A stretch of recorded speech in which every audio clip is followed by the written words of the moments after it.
વડોદરા મહાનગરપાલિકામાં સિસોટી કૌભાંડ મામલે તપાસ કરવામાં આવી રહી છે। ફાયર વિભાગના સિસોટી કૌભાંડમાં 4 અધિકારી સસ્પેન્ડ થયા છે। ડેપ્યુટી કમિશનર અને ખાતા અધિકારીએ તપાસ શરૂ કરી છે।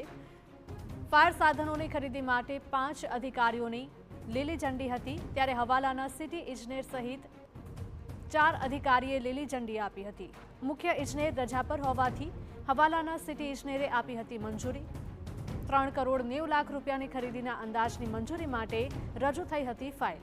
તો ફાઇલને લીલી ઝંડી આપનારા અધિકારીઓ જવાબદારીમાંથી છટકી ગયા છે।